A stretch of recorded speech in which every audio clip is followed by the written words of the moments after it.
Alléluia, shalom bien-aimés, bienvenue encore à cet nouvel épisode de 5 minutes avec Dieu. Alors aujourd'hui nous sommes dans le livre de 1 Thessaloniciens, chapitre 5, verset 16. Il est écrit, soyez toujours joyeux. Alléluia. La Bible déclare qu'un cœur joyeux est un bon remède. Un cœur joyeux est un bon remède, mais un esprit abattu qui le relèvera. La joie du Seigneur doit être ta force. La joie du Seigneur te permet de communiquer avec Dieu, de demeurer dans sa présence, de glorifier son nom. Et la joie du Seigneur te donne la santé. Beaucoup de personnes ne savent pas que lorsque tu loues le Seigneur, lorsque nous louons le Seigneur, il descend par son esprit et il règne au milieu. Amen. Il est écrit dans le psaume 24 que Dieu siège au milieu des louanges de son peuple. Dieu siège au milieu des louanges de son peuple, dont la joie attire la présence de Dieu. Alléluia. Donc il faudrait que tu sois joyeux. Il faudrait que tu entretiennes une atmosphère de joie autour de toi, une atmosphère de louange autour de toi, une atmosphère de célébration autour de toi. Bannis la tristesse. Bien-aimé, bannis la tristesse, bannis la crainte, bannis la peur, bannis le manque, bannis les inquiétudes. Bannis les inquiétudes. Parce que les inquiétudes sont la semence pour troubler nos âmes. Lorsque les inquiétudes sont posées dans ton esprit, elles troublent ton esprit et t'empêchent de voir la gloire de Dieu. Lorsque tu vis par contre, tu as une atmosphère de louange et de gloire. La présence de Dieu est autour de toi. La présence de Dieu va régner autour de toi. Elle va te donner accès à la grâce et la faveur de Dieu. Et lorsque la présence de Dieu est là, les chaînes sont brisées.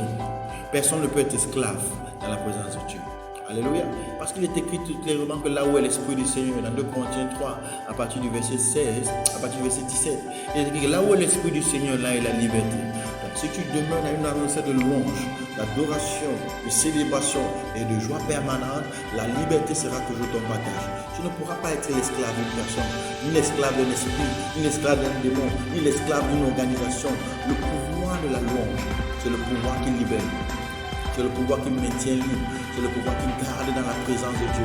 Bien-aimé sur le cœur, je voudrais que tu comprennes que la joie du Seigneur doit être ta force. La joie du Seigneur doit être ton inspiration. Alléluia. Sois toujours joyeux à partir d'aujourd'hui. Rejette la tristesse, rejette les inquiétudes. Et lorsque tu as le temps, lorsque tu saisis une occasion, acclame tes mains. Commence à louer Dieu. Commence à l'adorer, commence à le célébrer, que ce soit à la maison, que ce soit au milieu des frères et des sœurs, que ce soit dans tes sorties, je ne sais pas où tu peux te retrouver, mais que la joie du Seigneur soit ta force et que la joie du Seigneur déborde dans ta vie. C'est ainsi que tu auras toujours du succès dans toutes tes entreprises. C'est ainsi que tu bénéficieras toujours de la révélation et de l'accompagnement puissant de l'Esprit du Seigneur. C'est ainsi que tu seras un succès global. Tu seras un succès non seulement dans ta maison, non seulement dans ta famille, mais tu seras un succès global. Parce que la joie du Seigneur est le secret de tous les vainqueurs. Que la paix soit avec toi. Que la grâce de Dieu t'accompagne. Shalom. Rendez-vous une prochaine fois pour une émission quotidienne de méditation 5 minutes avec Dieu.